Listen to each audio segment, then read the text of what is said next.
Assalamualaikum warahmatullahi wabarakatuh. Innal hamdalillah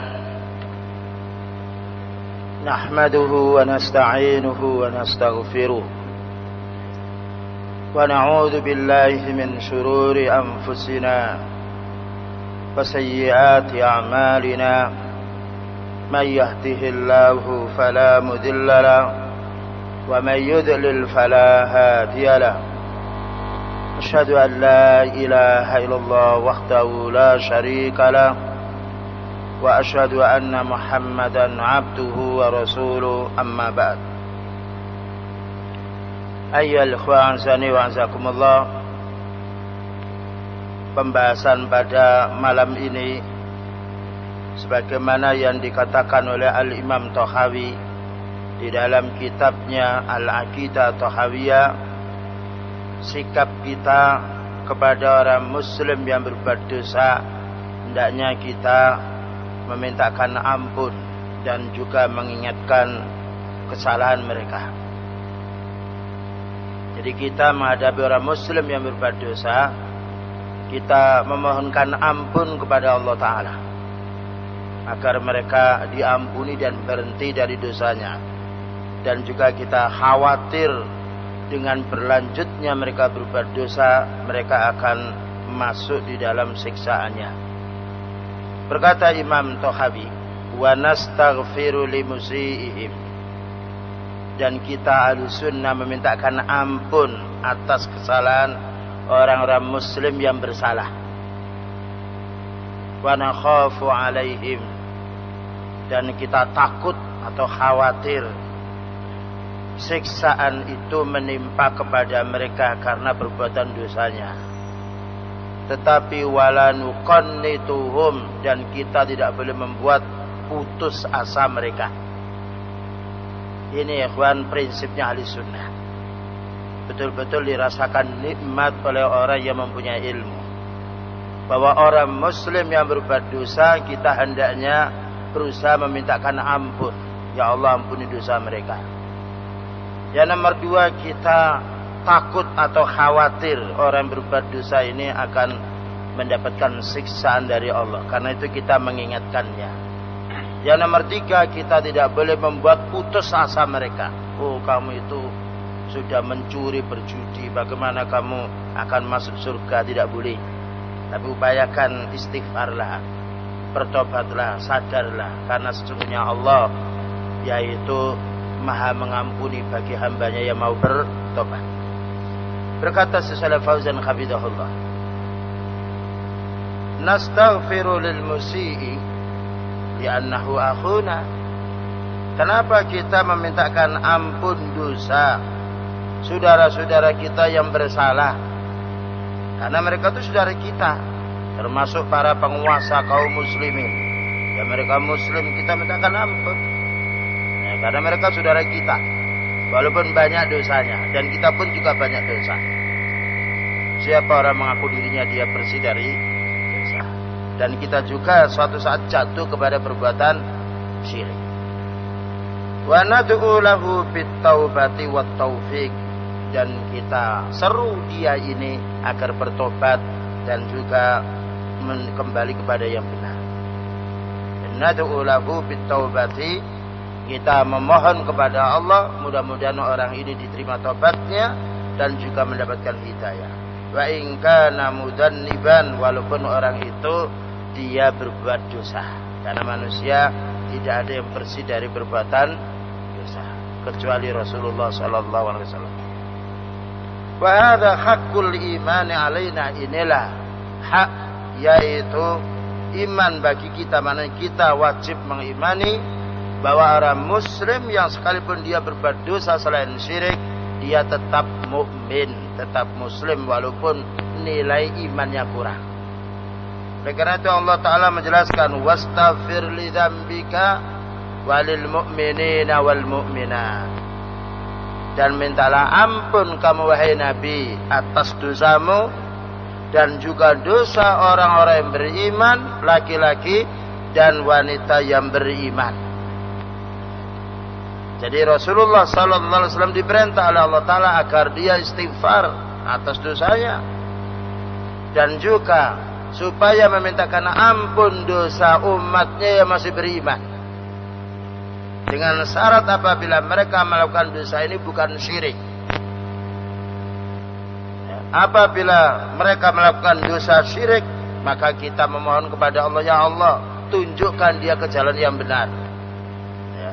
Tetapi apabila mereka telah meninggal dunia dalam keadaan syirik, bukan lagi orang yang beriman, maka putuslah hubungan kita, tidak mendoakan mereka lagi, karena mereka bukan ahli kiblat, karena mereka bukan orang Islam.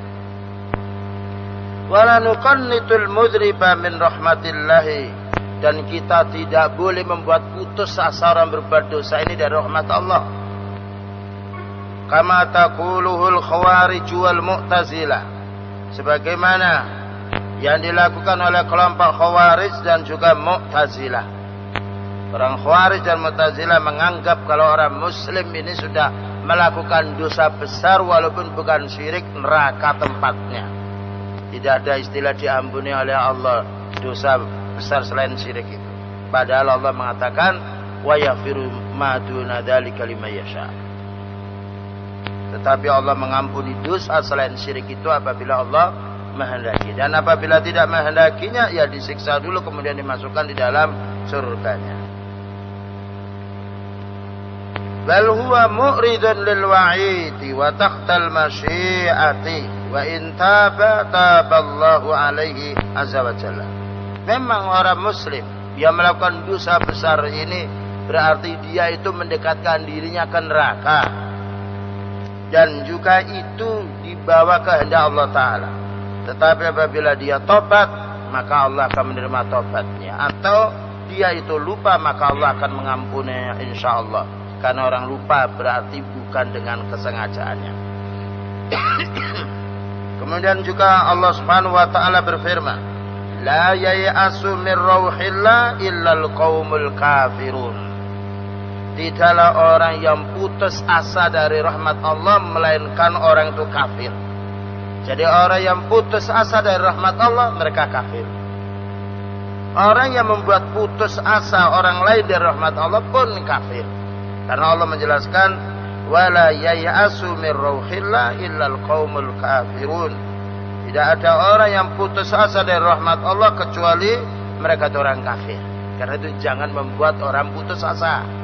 Tetapi upayakan orang itu tetap berharap. Namun berharap bukan hanya berharap, tetapi berharap disertai dengan usaha.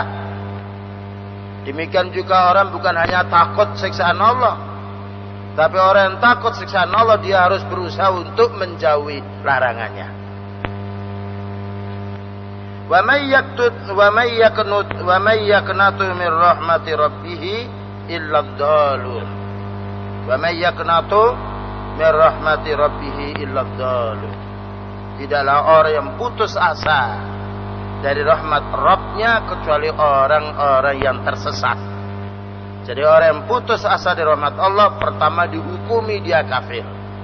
Yang nomor dua, namanya orang kafir pasti tersesat. Dan orang kafir tersesat mesti menyesatkan. Tidak sedikit orang awam kaum muslimin tersesat karena orang kafir. Ya ibadiyalladzina asrafu ala anfusihim la taqnatu min rahmatillah. Ini ayat yang nomor 3. Wahai hambaku, yaitu orang-orang yang melampaui batas di dalam berbuat dosa. Maknanya keterlaluan dia berbuat dosa. Maka Allah mengatakan kamu jangan putus asa dari rahmat Allah. Karena Allah mempunyai nama Ar-Rahman dan mempunyai nama Ar-Rahim. Gimana? Ar-Rahman artinya itu rahmah wasi'ah, rahmatnya itu luas sekali. Bayangkan kalau kita ini tidak dirahmati oleh Allah, sudah mati semuanya. Karena kita banyak berbuat dosa. Ya. Gimana dunia ini diisi dosa oleh manusia, diisi kerusakan oleh manusia. Kita tidak menjumpai makhluk yang lain berbuat kerusakan seperti manusia. Kalau Allah Subhanahu wa taala, jika Allah taala tidak belas kasihan pada hambanya, hancur semuanya kita. Tetapi karena belas kasihan Allah taala, ditunda manusia ini barangkali ada baiknya untuk masa depannya kalau mereka mau bertobat. Wal wa'idiyatul ladzina hum al khawarij wa man sara fi rikabihim humul ladzina yuqannituna an-nasa min rahmatillah. Sedangkan kelompok-kelompok wa'idiyah, yaitu orang khawarij dan orang yang sejalan dengan pendapat mereka ini, mereka itu membuat putus asa dari rahmat Allah. Karena apa? Kalau orang sudah pernah mencuri, neraka selamanya. Berarti dia tidak mau sholat, karena sudah divonis neraka dia. Orang yang pernah berbuat berzina atau berjudi, kan itu dosa besar. Kemudian divonis kamu masuk neraka, berarti orang itu sudah tidak ada harapan lagi untuk beramal soleh, karena dinyatakan neraka dia. Kalau neraka berarti dia tetap untuk beramal jahat, karena amal jahat itu tempatnya di neraka. Tapi orang mukmin tidak. Orang mukmin senantiasa ahli sunnah wal jamaah, yaitu mendakwai orang supaya tidak putus asa. Namun ketika tidak putus asa, supaya diikuti dengan amal yang soleh, itu menunjukkan dia tidak putus asa. Berikutnya berkata Syekh Ali Syekh, wal wajibu 'alal mu'mini tijaha nafsihi wa ikhwanihi al mu'minina ay yaftaha 'alaihim babar rajai idza aqbalu taibin. Maka wajib bagi orang mukmin ini menghadapi dirinya dan juga saudara-saudaranya yang beriman agar membuka pintu peluang bagi mereka untuk berharap apabila mereka itu termasuk orang-orang yang mau tobat. Jadi nasihati kalian, kalau mau tobat yakin Allah akan menerima tobat. Jadi kita menasihati orang yang keterlaluan dia berbuat jahat. Siapa yang mau bertobat dengan tobat yang sebenarnya, berhenti dari perbuatan maksiatnya, dan dia merasa menyesal perbuatan dosanya, maka Allah Subhanahu wa taala akan menerima tobatnya orang yang berhenti dari maksiat. Itu upaya kita. Kenapa ya, Pak? Fitrah manusia sendiri. Ketika dia berbuat jahat, kemudian ada penghibur, ada orang mengatakan kamu jangan putus asa, karena Allah Maha Rahman dan belas kasihan kepada hambanya, maka orang itu akan senang dia. Tetapi sebaliknya orang yang melakukan dia dosa besar, dia berkeinginan untuk bertobat, lalu dikatakan oleh orang kamu tidak diterima tobatmu, bagaimana perasaan kita? Oleh karena ketika ada orang 99 membunuh orang, dia bertanya kepada orang yang ahli ibadah, bukan bertanya kepada orang ahli ilmi, tobat kami ini apakah diterima? Jawabnya tidak diterima, karena kamu telah membunuh 99 orang. Maka dengan sangat marahnya dan sangat kerasnya hati pembunuh ini, maka orang itu dibunuh sekali, sehingga lengkaplah 100 orang. Ketika datang kepada orang yang alim, maka orang alim menasihati, kamu akan diterima tobatmu, tapi dengan syarat kamu harus hijrah dari tempat pembunuhan itu menuju ke tempat yang aman. Apa yang dikatakan oleh orang yang penjahat ini? Dia menerima nasihat dan merasa gembira. Karena suatu saat orang mengerjakan perbuatan dosa itu karena keterpaksaan. Ya, karena tidak punya rezeki dia, atau karena hawa nafsunya, atau nafsunya yaitu syahwatnya yang meluap sehingga dia jatuh kepada perbuatan jahat.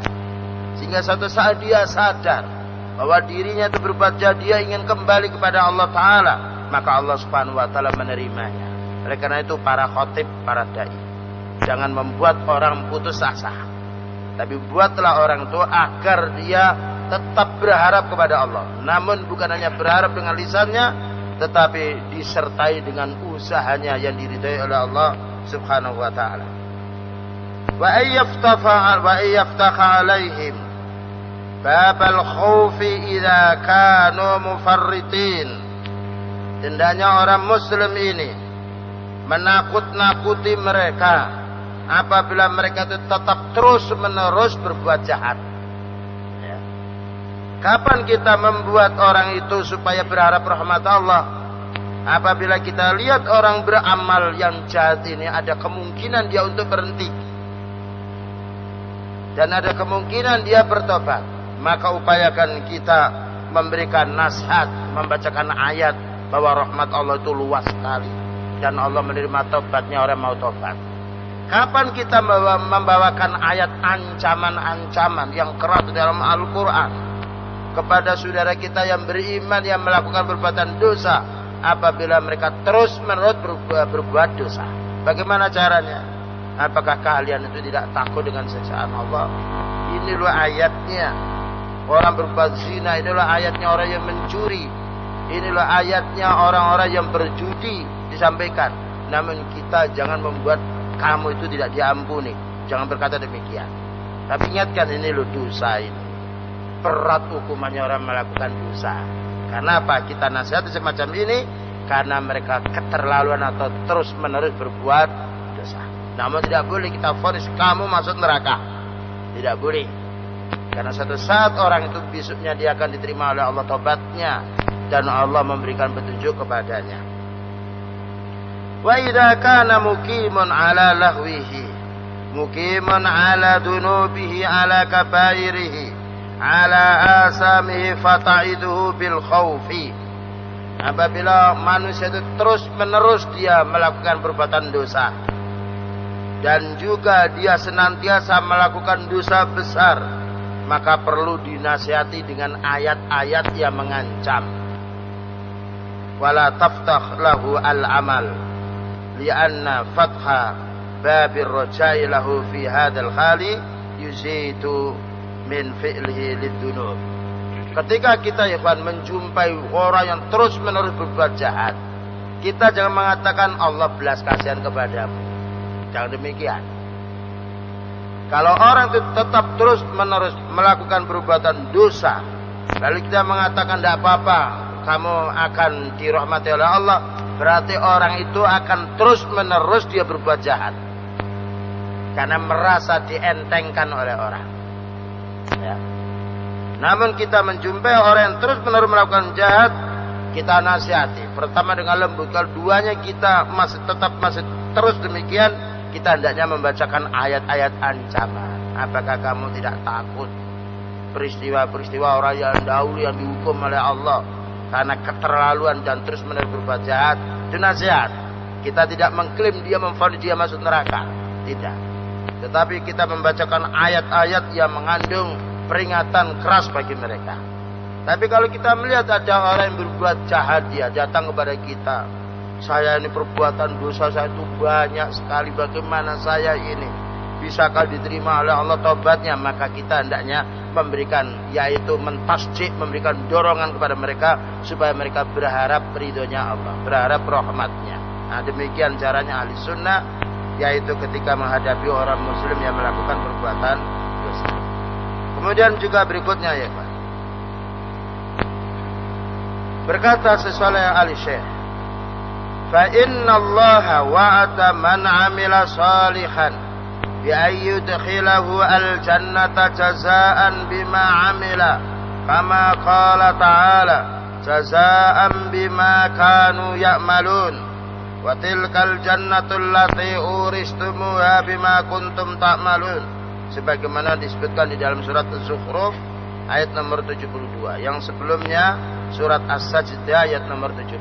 Artinya demikian, Allah Subhanahu wa taala menjanjikan bagi orang yang beramal soleh itu akan masuk surga sebagai balasan disebabkan amalnya, bukan sebagai imbalan, tapi sebab. Karena Allah mengatakan jazaan bima kanu ya'malun, ini adalah yaitu imbalan atau pahala bagi balasan bagi orang yang mau mengerjakannya.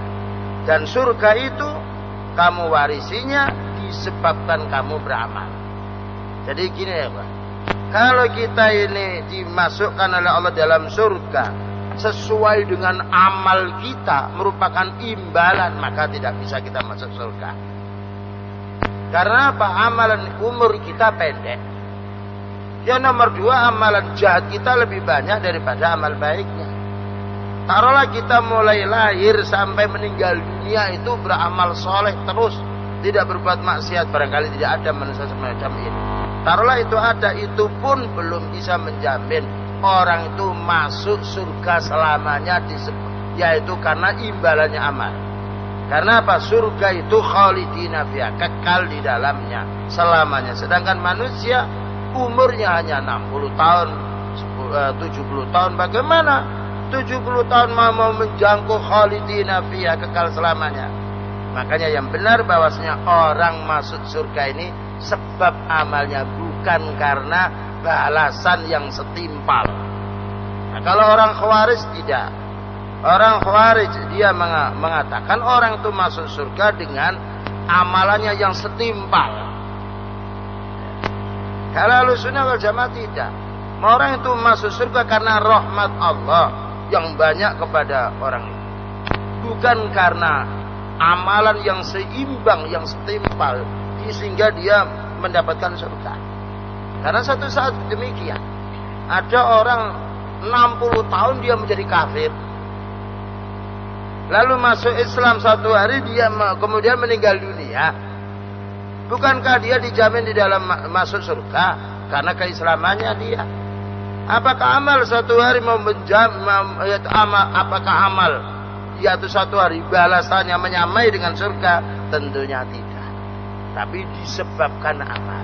Nah, sebab amal itu ada kalanya sebab amal itu sedikit, ada kalanya sebab amal itu banyak. Namun amal yang banyak pun bukan berarti untuk bisa mengimbangi mendapatkan surga. Tanpa rahmat Allah kita tidak akan mendapatkan surga. Karena itu Rasulullah sallallahu alaihi wasallam Rasulullah sallallahu alaihi wasallam bersabda, "La yudkhila ahadan minkum al-jannata 'amaluhu." Tidaklah salah seorang pun dari kamu ini amalnya yang bisa masukkan surga. Maknanya amalan itu sendiri dengan amal saja tanpa rahmat Allah Ta'ala tidak mungkin orang itu masuk surga. Baik. Lalu para sahabat menanya, "Wala anta ya Rasulullah, apakah engkau juga wahai Nabi tidak masuk surga karena imbalan yang setara dari amalmu itu?" Jawabnya beliau, "Wala ana illa ayyataghammadani Allahu bi rahmatin minhu wa fadlah." Saya pun juga tidak bisa masuk surga dengan imbalan amal atau dengan ukuran amal saya, akan tetapi karena Allah merahmati saya dan Allah memberikan karunia kepada saya. Oleh karena itu ya ikhwan, surga ini oleh Allah Subhanahu wa taala diberikan bagi orang yang beriman. Diberikan bagi orang yang meninggal dunia dalam keadaan tauhid. Baik amal orang itu banyak atau amal orang itu sedikit. Amal orang itu banyak karena memang mulai awalnya dia beramal. Amal orang itu sedikit karena dia baru saja sadar ketika berbuat syirik, tidak mengerti. Setelah dia sadar baru dia berbuat tauhid.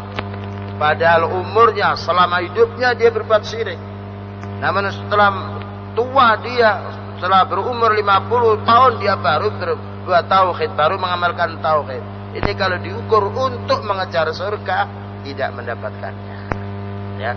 Tetapi karena rahmat Allah dan sebab amal. Jadi orang masuk surga karena sebab amalnya, sedikit atau banyak. Bukan karena imbalan yang setimpal sehingga orang itu dimasukkan di dalam surga. Dijelaskan di sini. Fa'idan ahlus sunnati wal jama'ati yaquluna inna dukhula alil jannati lil jannati bisababil a'malis salihah. Maka ahli sunnah wal jamaah berkata bahwasanya orang itu masuk di dalam surga karena sebab amalnya yang baik, karena ikhlasnya, bukan karena muqabalah imbal balik. Kalau imbal balik maksudnya umurnya orang 80 tahun, kalau dia mulai awal tauhid terus berarti masuk surganya 80 tahun, itu namanya imbal balik. Ya. Tetapi karena sebab amal, walaupun amal itu sedikit karena orang itu tidak sama. Orang yang alim lain amalnya dengan orang awam.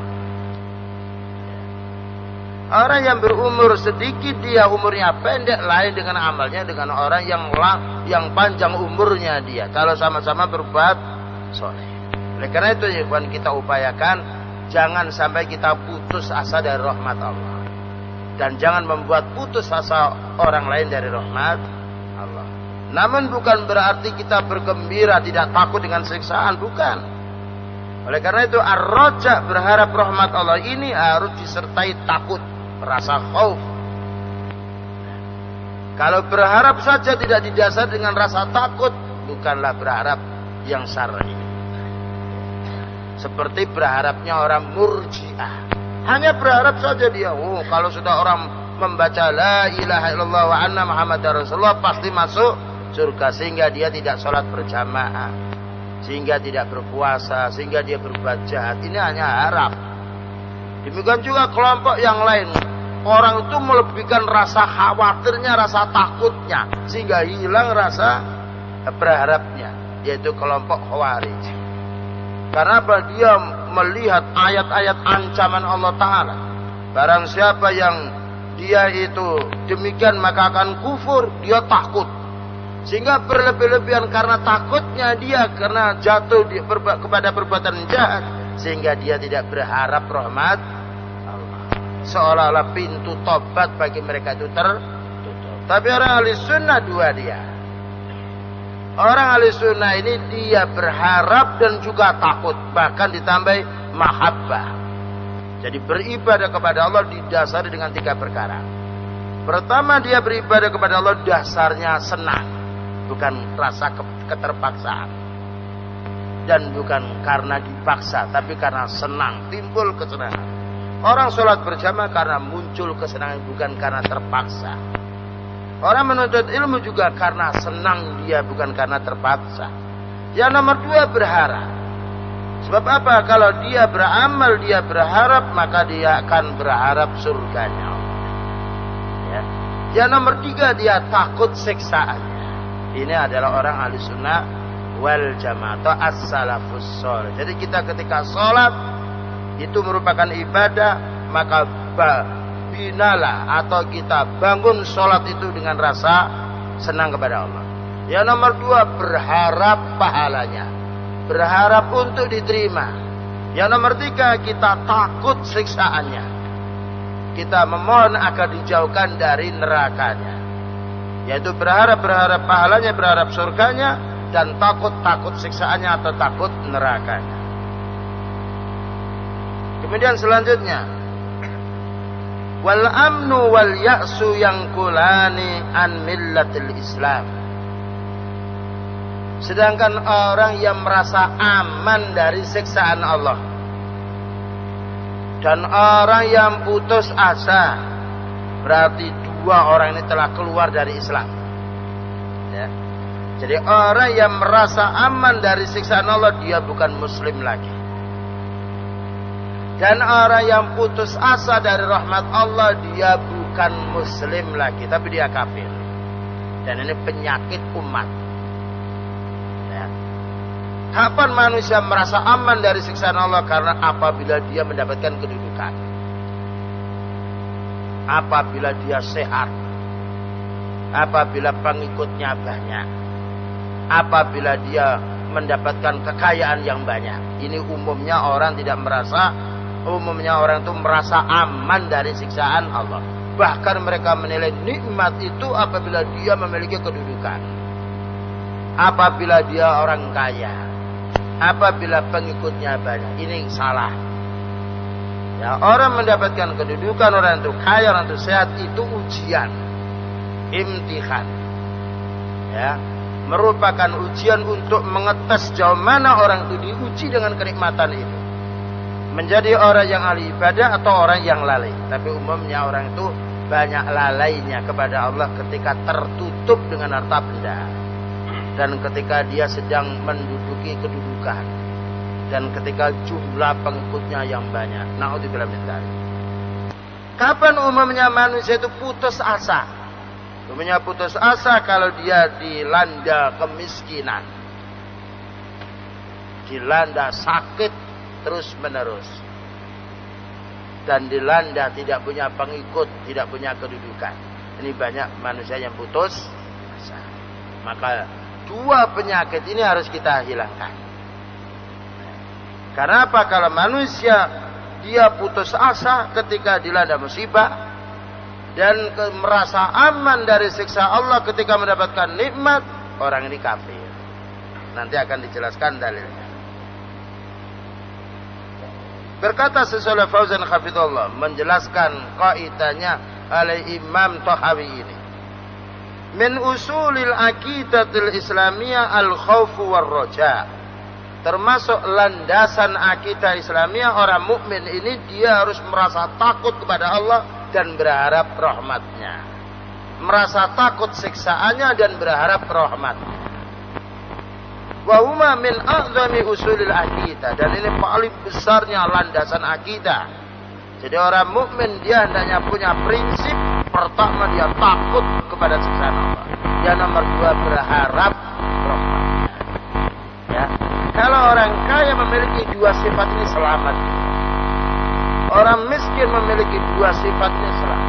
Orang sehat memiliki dua sifat ini selamat. Orang itu sakit memiliki dua ini selamat. Karena apa? Umumnya orang kaya dia tidak takut kepada Allah. Makanya kita harus takut kepada umumnya orang yang miskin atau orang yang sakit keras, dia umumnya dia putus asa dari rahmat Allah. Padahal kita tidak boleh putus asa, tapi kita harus ar-raja, berharap. Wal khawfu war-raja'u la budda min al-jam'i bainahuma. Ya. Kita harus takut dan berharap ini yaitu harus ada pada setiap kaum muslimin. Ibaratkan burung yang punya dua sayap. Ya. Apabila satu sayapnya tidak ada, maka tidak bisa terbang. Apalagi dua-duanya. Demikian juga manusia ini akan hidup bahagia apabila dia punya dua sayap. Sayap pertama yaitu merasa takut azab Allah, sehingga dia menjauhi dari larangan-larangan Allah. Yang nomor dua, merasa berharap rahmat Allah ketika dia dilanda dengan kekurangan atau dilanda yaitu krisis atau dilanda penyakit dan juga semisalnya. La yakfi al-iktisaru ala wahidin minhuma faqat. Tidak cukup orang ahli sunnah wal jamaah hanya takut saja atau hanya berharap saja. Kama qala ta'ala fi wasfi anbiya'ihi. Sebagaimana Allah Ta'ala menjelaskan sifat-sifat para utusannya. Innahum kanu yusari'una fil khairati wa yad'unana raghaban wa rahaba. Artinya, sesungguhnya para nabi mereka itu bergegas-gegas, berlomba-lomba, yaitu mereka cepat sekali untuk menuju kepada yang baik. Jadi tidak lambat-lambat dia, tapi segera mengamalkan yang baik. Kemudian mereka itu berdoa kepada kami, atau mereka itu beribadah kepada kami dengan dasar takut dan dengan berharap. Seperti begini ya kawan, orang sholat, ya, kalau dia didasari takut tidak diterima oleh Allah, maka dia harus memperhatikan rukunnya, syaratnya, khusyuknya sholat. Ya. Karena sholat yang tidak didasari dengan rukunnya dan syaratnya tidak ditolak. Oleh karena itu dilihat bajunya bersih apa tidak, lihat badannya kena najis apa tidak, lihat tempatnya sholat ini haram apa dibolehkan. Karena apa? Takut tidak diterima. Yang nomor dua, berharap. Jika orang itu berharap, maka dia akan bersungguh-sungguh sholat. Karena orang yang berharap gaji, dia akan bersungguh-sungguh bekerja. Dan manusia butuh gaji dia untuk nafkahnya setiap hari. Maka dia mulai pagi dia siap untuk berangkat ke kantornya. Ya. Karena apa? Berharap untuk mendapatkan gaji. Oleh karena itu beda dengan orang kerja, yaitu sifatnya kerjasama gotong royong dia.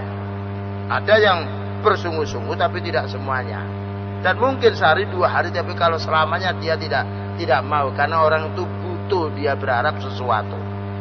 Ya, maka orang yang sholat pun apabila dia berharap imbalan dari Allah, berharap manfaatnya sholat ini, berharap kebaikan sholat ini di dunia dan akhiratnya, maka dia akan senantiasa bersungguh-sungguh sholat itu dan khusus sholatnya, dan menjauhi penghalang-penghalang yang menghalangi dia sholat, dan itu makna khaufnya, takutnya. Demikian juga Allah Ta'ala menjelaskan, ulaikal ladzina yad'una yabtaghuna ila rabbihimul wasilata ayyuhum aqrabu wa yarjuna rahmata wa yakhafuna adzabahu. Maka Allah menjelaskan, wa yarjuna rahmata, mereka itu yang mereka orang-orang yang dimintai, yang disembah. Ya, itu mereka itu berharap rahmat Allah dan takut siksaannya. Maka bagaimana manusia yang hidup minta pada orang yang mati? Orang yang mati itu dia masih berharap rahmat dari Allah untuk dirinya dan takut dari neraka yang menimpa kepada dirinya.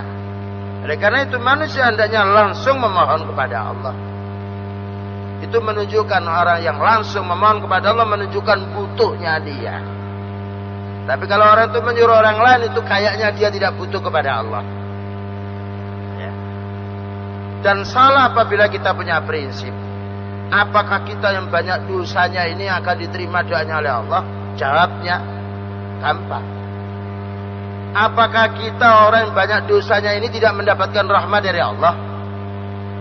Kita yang banyak dosa ini masih mendapatkan rahmat oleh Allah, masih bisa menghirup udara yang segar, dan masih juga sehat badan kita. Jangan sampai orang itu merasa dosanya banyak, kemudian mencari-cari orang tidak punya dosa untuk memintakan hajat dia kepada Allah Ta'ala. Ini salah.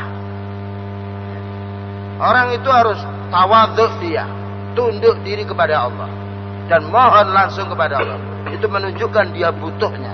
Makanya orang yang sholat dia selalu berdoa, maka dia sendiri yang berdoa, tidak menyuruh orang mati untuk mendoakan kita. Dan kita sholat tidak mewakilkan orang yang alim agar sholat kita membayar duit, tidak. Kita berpuasa tidak memerintahkan orang alim untuk berpuasa. Bukankah puasa bagian daripada doa, daripada ibadah? Jadi orang ya ikhwan, hendaknya berharap rahmatnya Allah Ta'ala dan hendaknya takut apabila tidak diterima amalnya oleh Allah Ta'ala. Kemudian juga disebutkan di dalam surat Az-Zumar ayat nomor 9, amman huwa qanitun ana al-laili sajidan wa qa'ima yakhdharul akhirata wa yarju rahmata rabbi. Surat Az-Zumar nomor 9. Apakah sama orang-orang yang dia itu beribadah pada malam hari dalam keadaan sujud dan berdiri, maknanya bangun malam sholat, bukan bangun malam nonton sepak bola atau tinju atau yang lain, tidak. Bangun malam dia sajidan wa qa'imah, sujud dan berdiri, maknanya sholat. Yakhdharul akhirata, orang itu takut siksaan Allah di akhirat. Oleh karena itu malam hari dia bangun beristighfar atas dosanya yang dilakukan pada siang. Dan orang itu bangun malam menunjukkan ikhlasnya, karena orang rata-rata tidur, dan menunjukkan tenang jiwanya, karena umumnya pada malam hari apalagi mendekati subuh, maka itu waktu yang tenang dia. Orang pun apabila bepergian malam hari dia lebih cepat daripada siang. Jadi orang yang bangun malam dia mau sholat tahajud atau mau sholat witir, itu menunjukkan baik hati. Dia berharap rahmat Allah dan takut siksaannya. Oleh karena itu dijelaskan di sini, wa yarju rahmata rabbi. Dia berharap rahmatnya Allah Ta'ala. Di samping dia takut yakhdharul akhirata, takut siksaannya, tetapi berharap rahmatnya. Takut dimasukkan di dalam neraka, tapi berharap untuk dimasukkan di dalam surganya. Wala budda ma'ahuma minal mahabbati lillah. Dan hendaknya orang yang ketika beribadah disertai dengan takut dan berharap ini, hendaknya pula dibarengi dengan rasa senang, rasa mahabbah. Fala budda min hadhil umuri salasa. Maka orang beribadah apapun dia, entah itu ibadah malia, harta, atau ibadah jasadiyah yang berupa amal, maka hendaknya diliputi dengan 3 perkara minimalnya. Pertama, mahabbatun lillah, beribadah karena senang kepada Allah. Yang nomor 2, wal khaufu minhu subhanahu wa ta'ala, takut azabnya Allah Ta'ala. Yang nomor 3, warraja'u li fadlihi, dan berharap yaitu fadilahnya. Kemudian dijelaskan oleh Syekh Shalih Fauzan, faman iktasara 'alal mahabbati faqat fahuwa sufi. Barang siapa yang beribadah dasarnya hanya senang, itu orang tasawuf, orang sufi. Hanya orang sufi itu aneh-aneh dia. Kadang-kadang kalau mau sholat terus dia. Kalau mau berlibur berapa bulan juga tidak sholat. Kata kemari haji, apa katanya, saya saja baru datang dari Mekah. Padahal dia bukan haji. Disuruh sholat saat tadi sudah sholat di Masjidil Haram. Dengan perasaannya, naudzubillah min dzalik. Fasufiyatu ya'buduna Allah azza wa jalla bil mahabbah. Maka orang sufi itu beribadah kepada Allah azza wa jalla dengan rasa senang saja. Artinya kalau datang senangnya mau beribadah. Kalau tidak datang senangnya ya tidak beribadah, dasarnya senang. Jadi kalau puasa itu membuat dirinya rugi, enggak senang ya enggak berpuasa. Karena apa? Dia tidak takut siksaan Allah. Yang penting ibadah itu dasarnya senang. Kalau senang dikerjakan, kalau tidak ya tidak dikerjakan. Ini adalah akidahnya orang sufi yang tersesat. Wala yakhafuna wala yarjun. Orang sufi itu tidak takut dengan siksaan Allah dan tidak pernah berharap surganya. Mereka beralasan kalau kita itu ikhlas kan mesti mendapatkan yaitu surga, tidak perlu diminta. Itu putaran otak mereka. Padahal kita pun melihat Rasulullah SAW minta surga. Beliau bagaimana kita tidak minta surga sebagai umatnya? Yaqulu qailuhum, ada salah seorang sufi yang berkata, ana la a'buduhu tam'an fi jannatihi wala khaufun min narihi. Saya beribadah kepada Allah itu tidak berharap surganya dan tidak pula takut nerakanya. Wa inna ma'buduhu lil mahabbati faqat. Tetapi saya beribadah kepada Allah itu karena rasa senang saja. Ya. Karena itu kalau ketika melihat orang sufi demikian keberadaannya, kalau senang beribadah berlebih-lebihan dia. Kalau sudah tidak senang dia ya tidak beribadah sama sekali. Nah, oleh karena itu ketika ditanya kenapa tidak sholat, kamu itu belum thariqat, belum ma'rifat, belum hakikat kamu itu. Nah begitu. Jadi kadang-kala dia sholat hanya takbir lalu dia pulang. Ditanya kamu itu sholat apa? Jawabnya kami itu masih orang syariat, bukan orang thariqat, bukan orang ma'rifat, bukan orang hakikat. Jadi thariqat, ma'rifat, hakikat ini adalah orang sufi yang mereka itu nanti lama-lama menganggap dirinya itu sebagai Tuhan. Karena kalau sudah dia merasa dirinya itu ilah, berarti sudah tidak sholat lagi. Karena yang memerintah sholat adalah Allah, sedangkan dirinya sudah menyatu dengan. Tidak perlu lagi orang itu meninggalkan perbuatan zina, karena yang melarang zina adalah Allah, sedangkan dia sudah berteman atau bersatu dengan Allah. Na'udzubillah min dzalik. Wa hadza dalalun wal iyadu billah. Katanya Syekh Shalih Fauzan hafizallah, ini adalah kesesatan dan kita perlu berlindung kepada Allah dari bala ini. Wa man 'abadallaha bil khaufi faqad fahuwa minal khawarij. Barang siapa yang beribadah kepada Allah karena rasa takut saja, maka ini adalah kelompok khawarij.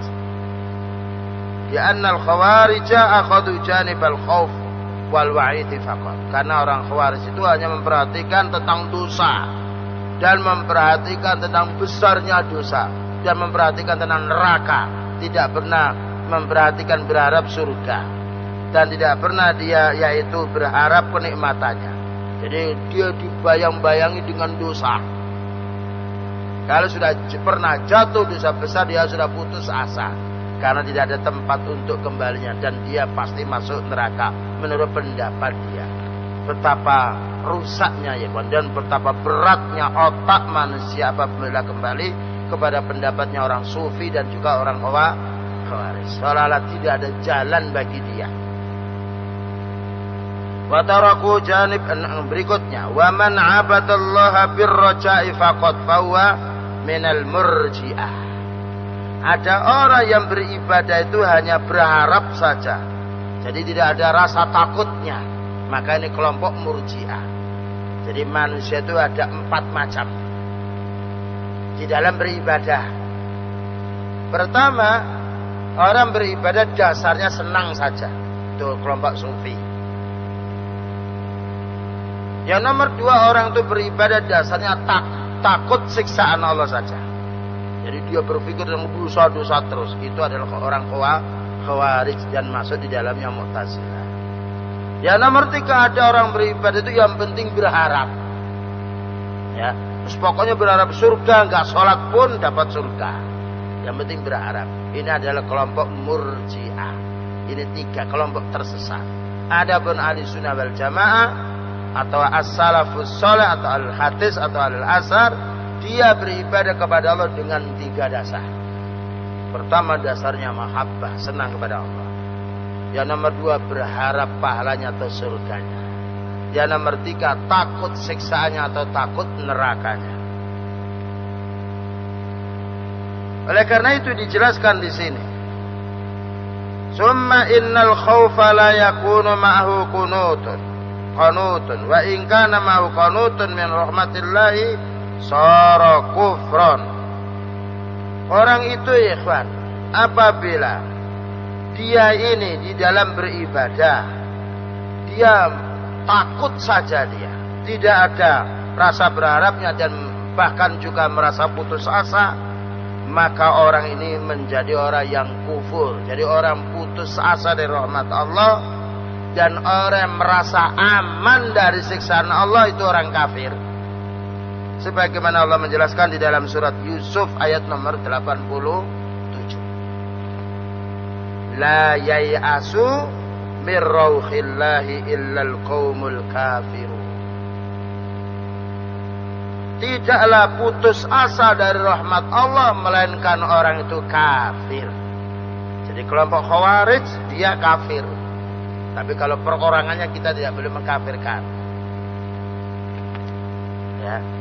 Karena orang Khawarij dia berpendapat hanya dari satu sisi. Ya, dia hanya takut tapi tidak punya harapan sama sekali. Tidak berharap kepada Allah Ta'ala. Dan dia hanya dilanda dengan rasa takut. Jadi orang yang putus asa dari rahmat Allah dikatakan kafir oleh Allah Ta'ala. Qala al-Khalilu alaihi salatu wassalam.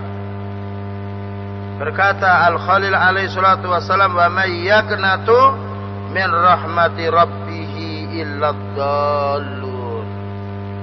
Dan tidaklah orang yang putus asa dari rahmatnya melainkan orang-orang yang tersesat. Fakadzalika ar-raja' la yakunu raja'un ma'al amni min makrillahi wa tamil khaufi.